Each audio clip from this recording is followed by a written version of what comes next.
കേരളത്തിൻ്റെ നെഞ്ചകം പിളർന്ന വെഞ്ഞാറമൂട്ടിലെ കൂട്ട കൊലപാതക കേസിലെ പ്രതി അഫാന്റെ പിതാവ് അബ്ദുൾ റഹീം ഒടുവിൽ നാട്ടിലേക്ക്.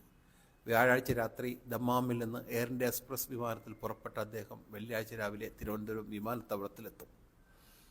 ഇക്കാമ പുതുക്കാതെ നിയമപ്രശ്നത്തിലും കച്ചവടം തകരാറിലായി സാമ്പത്തിക പ്രതിസന്ധിയിലുമായി 7 വർഷമായി നാട്ടിൽ പോകാനാകാതെ കഴിയുന്നതിനിടയിൽ ഉറ്റവരുടെ കൂട്ടക്കൊലപാതകമെന്ന വലിയ ദുരന്തമുഖത്ത് സർവ്വതും തകർന്നു നിന്ന അബ്ദുറഹീമിന് ദമ്മാമിലെ ജീവകാരുണ്യ പ്രവർത്തകനും ലോക കേരള സഭ അംഗവുമായ നാസ് വക്കമാണ് രക്ഷകനായത്. അദ്ദേഹത്തിൻ്റെ ഇടപെടലിലൂടെയാണ് യാത്രാരേഖകൾ ശരിയാക്കി നാടണയാൻ വഴിയൊരുങ്ങിയത്. പ്രിയപ്പെട്ടവരെ മകൻ കൊന്നു തള്ളിയപ്പോൾ ഇതൊന്നും അറിയാതെ ദമാമിലെ കാർ ആക്സസറീസ് കടയിലെ ജോലിയിലായിരുന്നു അബ്ദുറഹീം. വൈകിട്ട് നാട്ടിൽ നിന്ന് സഹോദരിയുടെ മകനാണ് വിളിച്ച് ഞെട്ടിക്കുന്ന വിവരം അറിയിച്ചത്. ജ്യേഷ്ഠൻ അബ്ദുൽ ലത്തീഫും ഭാര്യ ഷാഹിദയും കൊല്ലപ്പെട്ട വിവരമാണ് ആദ്യം അറിഞ്ഞത്. കൃത്യം ചെയ്തത് തൻ്റെ മൂത്ത മകൻ അഫാനാണെന്ന് അറിഞ്ഞോടുകൂടി അബ്ദുറഹീം എല്ലാ നിയന്ത്രണങ്ങളും നഷ്ടമായ അവസ്ഥയിലായി. പിന്നാലെ മറ്റ് കൊലപാതകങ്ങളെക്കുറിച്ചുള്ള വാർത്തകളും എത്തിക്കൊണ്ടിരുന്നു. പിന്നെ ആകെ ഒരു മരവിപ്പ് മൂടിയ പോലെയായി. അഫാന്റെ പിതാവ് ദമാമിലാണെന്ന വാർത്ത പരന്നതോടെ അബ്ദുറഹീമിൻ്റെ ഫോണിലേക്ക് നിരന്തരം കോളുകൾ എത്തിക്കൊണ്ടിരുന്നു.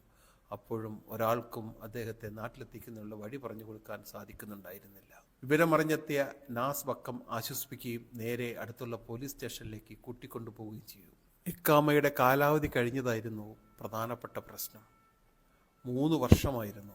3 വർഷത്തെ ഇക്കാമ ഫീസും ലെവിയും പുതുക്കാൻ വൈകിയതിലുള്ള പിഴയും സഹിതം ഏതാണ്ട് 1,50,000 റിയാൽ അടച്ചാൽ മാത്രമേ അതുമൂലമുള്ള നിയമക്കുരുക്ക് അഴിച്ച് നാട്ടിലേക്ക് പോകാനാവുമായിരുന്നുള്ളൂ.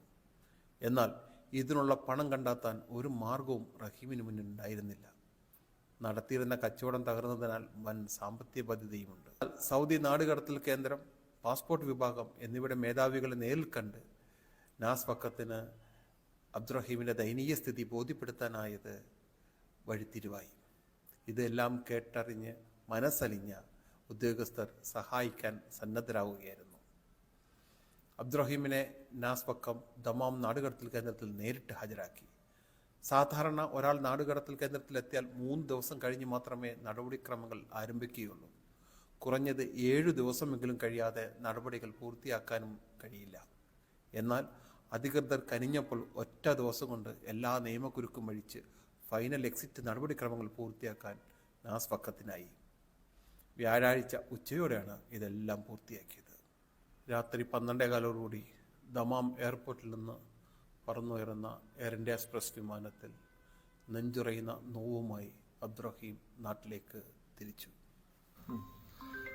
എന്നെ നാട്ടിലേക്ക് പോകാനായിട്ട് സഹായിച്ച നാസ് വക്കം, മറ്റ് സാമൂഹ്യ പ്രവർത്തകർ, സന്നദ്ധ സംഘടനകൾ, മാധ്യമ പ്രവർത്തകർ, സൗദി ഉദ്യോഗസ്ഥർ എല്ലാവർക്കും ഞാൻ നന്ദി കടപ്പാട് പറയും.